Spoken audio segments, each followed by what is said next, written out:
नमस्कार, आप देख रहे हैं टाइम एट कैपिटल और मैं हूं आपके साथ में आदित्य कुमार। देश में किसान आंदोलन शुरू हुआ आज 45 दिन से ज़्यादा हो चुके हैं और किसान दिल्ली के बॉर्डर पर अड़े हुए हैं, टिके हुए हैं। उनका कहना है कि सरकार उन तीनों बिलों को वापस ले। आज गाजीपुर के बॉर्डर के पास में किसानों ने दंगल का आयोजन किया था। किसानों का कहना है कि हम किसान हैं, हम लड़ भी सकते हैं और हम अनाज भी उपजा सकते हैं, लोगों को खाना भी खिला सकते हैं, तो हम किसान सरकार से लड़ भी सकते हैं। किसानों का कहना है कि यह एक प्रतीकात्मक लड़ाई है। हम सरकार को दिखाना चाहते हैं कि हम बड़े मजबूती से लड़ेंगे, यहाँ से तब तक नहीं हटेंगे जब तक सरकार हमारी बात नहीं मान लेती है। सरकार तारीख पर तारीख दे रही है, कोई निर्णय ढंग से नहीं निकाल पा रही, तो क्या लगता है कि अगली मीटिंग में कुछ निर्णय निकल पाएगा? नहीं, ये तो एक किसानों को गुमराह करने की बात है कि भाई किसान उठ कर चले जा, इन्हें लंबी तारीख देते रहो 5-6 दिन की और ये उठ कर चले जाएंगे यहाँ तो इस तरह की थोड़ा ही बात है। किसान तो नहीं उठते, किसान क्यों उठेंगे? हमारे 70 किसान शहीद हो गए इसमें, इस धर्म युद्ध में, और 3 किसान अमेरिका में मर गए वहाँ से, जो यहाँ से 12-13 हज़ार किलोमीटर दूर है।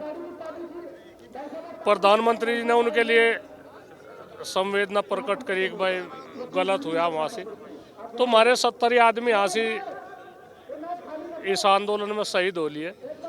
तो क्या प्रधानमंत्री इस तरह की बात नहीं कर सकते?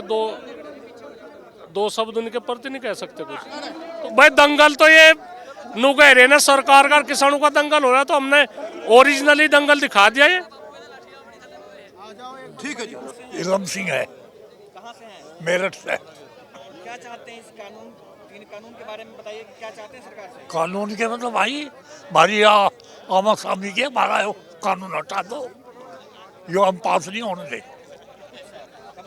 मेरी 97 साल की उम्र है, बिना अंग्रेज भगाए यो हम पे कानून लागू कर देगा। जब हमने अंग्रेज भगा दिया, यो क्या बेचे हमारे आगे? हमने बढ़ाया, हमें उतार देंगे इनने।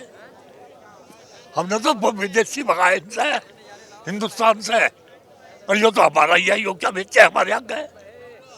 97 साल की उम्र आगे मैं का झंडा लेकर मैं कुर्बानी देना आया हूँ। जो कानून हम पे ठोक देगा, हम इस पर उल्टे कानून लगाओगे। जो हम पे कानून लगाओगा।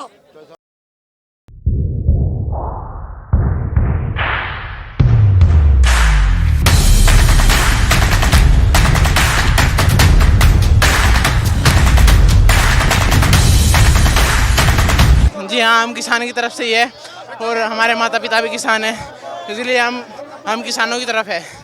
मतलब जैसे हम कुश्ती लड़ते हैं तो हम चाहते हैं कि हमारे माँ बाप का नाम रोशन होए, इसीलिए हम यहाँ लड़ते हैं। और जब हमारे माँ बाप ही यहाँ पढ़े हैं तो फिर हम यहीं पर लड़ेंगे। रिया चौधरी, गांव बचेंडा कला, जिला मुजफ्फरनगर।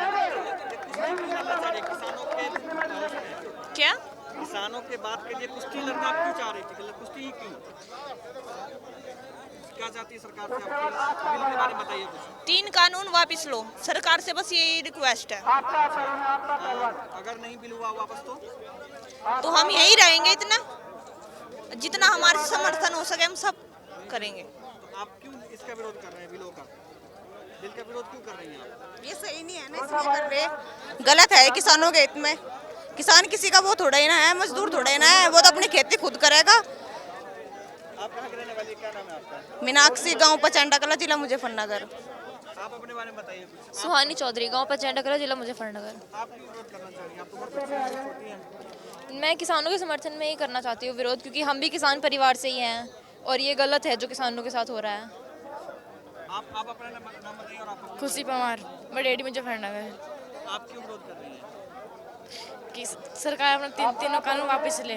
क्या लगता है कि सरकार जो है इस दंगल से बात पहुंच पाएगी? जब 9 वार्ता खत्म हो चुकी है, सरकार आपकी बात नहीं समझ रही है, नहीं सुन रही है, तो क्या इस दंगल से सरकार के कानों तक आपकी बात पहुंचेगी? देखो, दंगल जो कुश्ती है, ये खेल हमारे भारत का पारंपरिक खेल है, और जैसे दंगल 2 पहलवानों में चल रहा है, ऐसा ही दंगल किसानों और सरकार के बीच में चल रहा है। सो किसानों में जोश भरने के लिए ये दंगल आज जो है यहाँ पे दंगल का प्रोग्राम करा गया है, और बहुत ही अच्छा आप देख रहे हो कैसा उत्साह है किसानों में। और सरकार को कहीं ना कहीं ये डर है मन में कि किसानों की जैसे जैसे गिनती बढ़ रही है, जैसे जैसे किसानों का रोष बढ़ रहा है, तो सरकार झुकने को ज़रूर एक दिन ना एक दिन झुकेगी, और झुकना भी चाहिए सरकार को, क्योंकि सरकार लोगों की सरकार है, जनता की सरकार है, और जनता की बात को सुनना चाहिए। ये कहीं ना कहीं सरकार की नाकामी है। क्या संख्या, किसानों की सिर्फ संख्या बढ़ा देने से सरकार आपकी बात सुन लेगी, क्या लगता है आपको? नहीं, देखो, किसान की तो एक आवाज़ ही बहुत बड़ी होती है ना जी।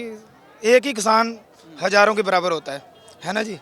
तो सरकार को सोचना चाहिए, नहीं तो दिन प्रतिदिन बढ़ता ही जाएगा ये काम। आज 1000 बंदा है, 10,000 है, कल 20,000 हो जाएगा, ऐसे लाखों में गिनती चल जाएगी जो सरकार इनकी बात नहीं सुनेगी। तो दरअसल 40 दिन से ऊपर बीत चुके, अब कहीं ना कहीं ऐसा हो गया कि पानी जो है ना सिर से ऊपर जा चुका। सरकार कई दौर की बातचीत कर चुकी, लेकिन कहीं ना कहीं अब आज किसान ऐसा महसूस कर रहा, अपने आप को ठगा सा महसूस कर रहा। ये वही किसान है जो यहाँ इतने बैठे हैं ना, जिन्होंने 2014, 2019 और 2017 उत्तर प्रदेश चुनाव में भाजपा को वोट दी थी। ये वही किसान हैं जो अपने अधिकार की लड़ाई आज इस बॉर्डर पर लड़ रहे, और पूरे दिल्ली के बॉर्डर पर किसान पड़े हैं।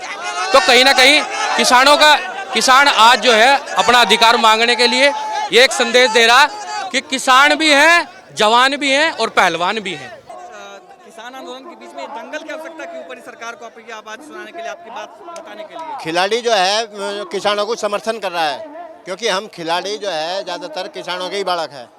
और जब हमारे बड़े यहाँ से आ रखे, हमारे बड़े परेशान हैं, तो हमें अन्नदाता तो हमारे वही है। जब हमारे हाथों में खुद जाएगा तो सब कुछ हमें खुराक कहाँ से मिलेगी? ये 9 वार्ता अभी तक खत्म हो चुके हैं, लेकिन 9 वार्ता तक अभी तक कोई हल निकल कर नहीं आया। तो क्या लगता है कि अगले जो आने वाला है वार्ता, जो उसमें कुछ हल निकल कर आएगा किसानों के बीच में और सरकार के बीच में बातचीत का? कुछ ना कुछ निकल कर आना चाहिए, क्योंकि किसान परेशान है। जो परेशान आदमी होगा वही घर से बाहर निकलेगा, जो आनंद पूर्वक है वो तो अपने घर में रहेगा। तो कुछ ना कुछ समाधान होना चाहिए, सरकार अड़ कर ना बैठे, कुछ ना कुछ समाधान जरूर निकल ले। ये कब तक आप लोग बैठेंगे, या कब तक ये पूरा का पूरा ये सिस्टम नहीं, चलता रहेगा? जब तक इसका समाधान नहीं निकलने, जब तक हम घर वापसी नहीं जानेंगे। गाजीपुर बॉर्डर से टाइम 8 कैपिटल के लिए आदित्य कुमार और कंचन मेहता की रिपोर्ट।